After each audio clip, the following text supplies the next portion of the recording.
Saya yakin bahwa apabila itu terjadi dan kita mensinergikannya dengan Tanjung Priuk, maka kita mengalahkan bahkan mungkin menyamai Shanghai dan Singapura sebagai satu niat bangsa membuat satu pelabuhan yang membanggakan tetapi memberikan nilai fungsi ekonomis yang baik. Dengan kata lain, Patimban sebagai World Connecting Port. Patimban sebagai World Connecting Port. Secara keseluruhan ada 654 hektar. 654 hektar, yang 300 hektar itu untuk peti kemas dan terminal kendaraan. Memang ini nanti akan banyak yang untuk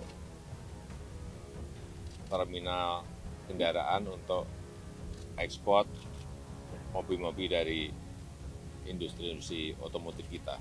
Jadi yang 300 hektar itu untuk terminal kendaraan dan peti kemas, kemudian yang backup areanya ada 354 hektar. Dan ini kita harapkan nanti memiliki kapasitas 7,5 TEUs.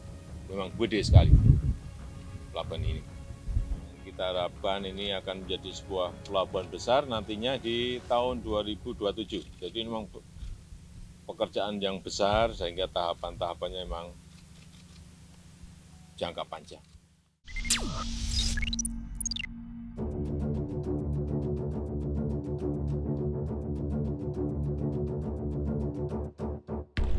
Kebangkitan Indonesia semakin nyata sebagai negara besar, negara kepulauan terbesar yang diapit Samudra Hindia dan Pasifik, menjadikan Indonesia potensial menjadi negara maju dan superpower.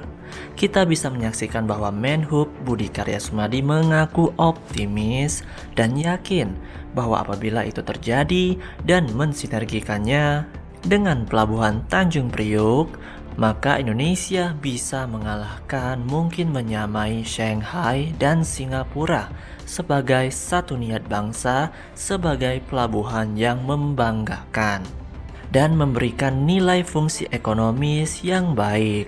Dengan kata lain, Pelabuhan Patimban sebagai World Connecting Port atau koneksi pelabuhan dunia. Untuk itu, Menhub menargetkan pengoperasian terminal peti kemas berkapasitas 7,5 juta TEUs lebih cepat dari yang direncanakan pada 2027. Pelabuhan tersebut nantinya dapat melayani pengiriman barang seperti peti kemas, kendaraan bermotor, manufaktur, dan komoditas lainnya untuk diangkut kapal-kapal besar dan dikirim ke berbagai kota di dunia.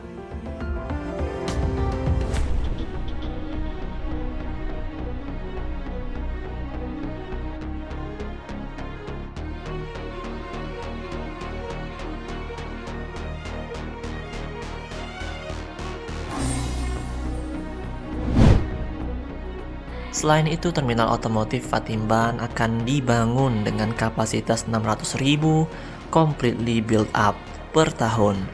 Dan juga pengembangannya dilengkapi dengan kawasan pendukung seperti pergudangan, area penumpukan kontainer perkantoran dengan luasan 350 hektar dan direncanakan menjadi 500 hektar.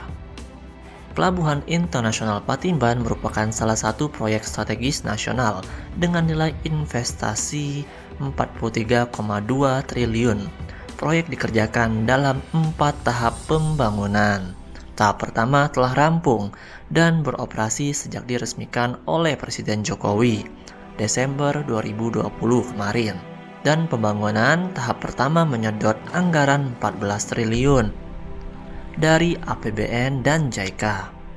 Untuk tahap pertama pelabuhan secara fisik meliputi bangunan dan kapasitas sebesar Pelabuhan Tanjung Priuk termasuk area terminal, seawall, jalan akses, jembatan, penghubung, dan terminal kendaraan.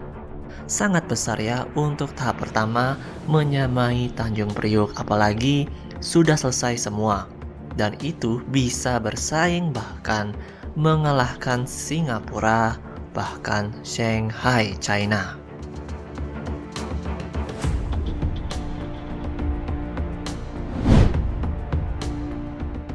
Menhub juga menyebut Pelabuhan Patimban dilengkapi Bandara Internasional Jawa Barat atau Bandara Kertajati yang sudah lebih dahulu beroperasi. Jadi Bandara Kertajati ini bukan bandara gagal, bandara sepi, tapi bandara yang bakal rame di masa yang akan datang. Dengan adanya Pelabuhan Patimban dapat menstimulasi tumbuhnya arus barang dan jasa atau logistik dari dan ke aglomerasi Pelabuhan Cirebon, kawasan industri Karawang, Sumedang, Majalengka, hingga jalan tol yang mempertemukan Jakarta.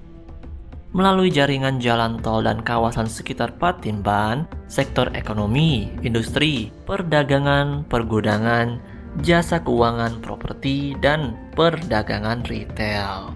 Sangat banyak dampaknya dan multiplier efeknya, dan itu akan menjadi ladang bisnis di kawasan segitiga emas.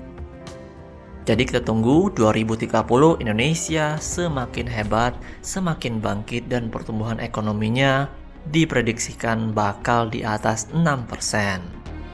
Dan apalagi pemerintah melalui Kementerian PUPR tengah membangun jalan tol akses Patimban sepanjang 37 km.